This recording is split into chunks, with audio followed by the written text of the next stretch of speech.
আমি আজকে আবার একবার মমতা ব্যানার্জিকে চ্যালেঞ্জ করছি, আপনার যদি সত্যির কথা বলার মানুষের কাছে সৎ সাহস থাকে, তাহলে আপনার প্রিয় চ্যানেল 18 একদিন আপনি বসুন, বিশ্ববাবু মজুমদার বসবে আর আপনি বসবেন আর আমি বসবো।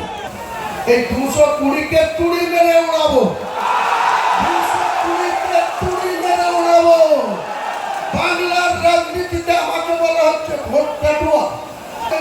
ব্রিগেডের সভা থেকে লক্ষ লক্ষ লোক নিয়ে যে আপনার মেয়র অফিস ঘিরবো, দেখবো আপনি কত চুলকাতে পারেন লোককে, কত আপনি ক্ষমতা দেখাতে পারেন লোককে।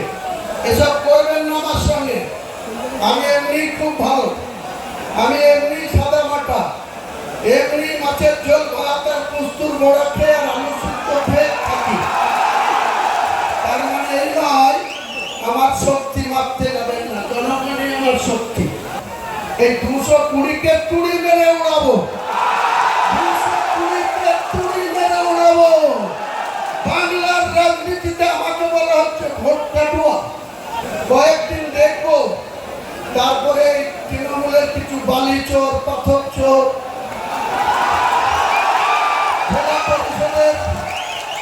জেলা পরিষদের সেক্রেটারি ডাইরেক্ট কন্ট্রাক্টরদের সাথে 1.5 কোটি টাকা গুনে দিচ্ছে, দুটো রেখে দিয়েছি।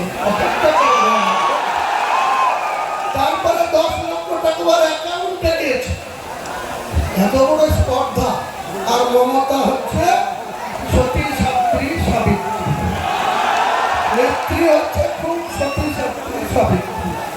তোলাবাজির ভাগ কোথায় যায়? ওয়াকফ নিয়ে আপনি বললেন মুসলমানদের কোনো চিন্তা নাই, আমি মুখ্যমন্ত্রী থাকতে ওয়াকফ নিয়ে তোমাদেরকে ভাবতে হবে না। আমি একাই ওয়াকফ আইন মানছি না, মানছি না। কে বলেছিল? মুখ্যমন্ত্রী বলেছিল না আপনারা বলেছিলেন?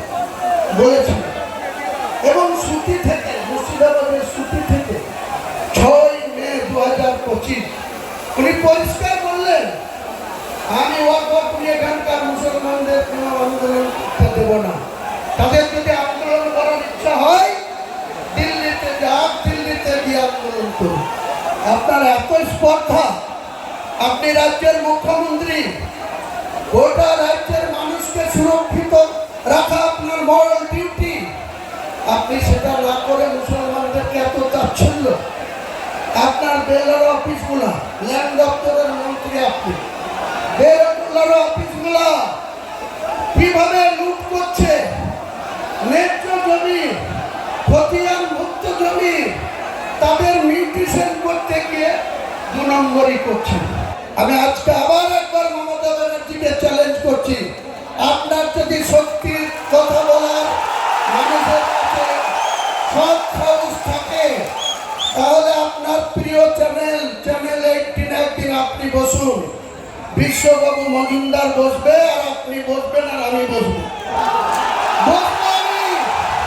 আপনি বাংলার মানুষকে কতটা মিথ্যাচার করেন সেদিন প্রকাশ পাবে। বাংলার মানুষ দেখবে কোন রকম কোন অসহযোগিতা করে থাকে, নিশ্চয়ই আপনি বলবেন।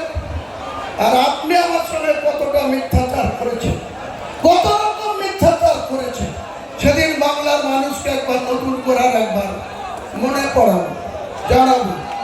কিন্তু আমি চ্যালেঞ্জ করছি, আমি বেঁচে থাকলে মমতা বন্দ্যোপাধ্যায় চূড়া ফুলের 0 করবো, 0 করবো, 0 করবো।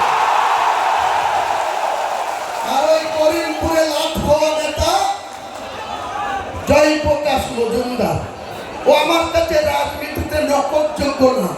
একটা লুড়ি পড়া লোকের লাট খেয়ে সে তৃণমূলের নেতাদের হাতে পায়ে ধরে সহকারী সভাপতি হয়ে বড় বড় লেকচার মারছে। আবার আরেকজন আছে, তার কথা তো বলতে আমার ঘৃণা লাগে, কোনাল ঘোষ না ছিনাল ঘোষ। এই কোনাল ঘোষ আবার বলছে ক্ষমতা থাকলে ব্রিগেডে করে দেখা। হ্যাঁ কোনাল ঘোষ, হ্যাঁ মমতা ব্যানার্জি, আমাদেরকে আগামী জানুয়ারি মাসে আমি ব্রিগেড ময়দানে সভা করে দেখাবো। রাজনৈতিক মৃত্যু ঘণ্টা সেদিন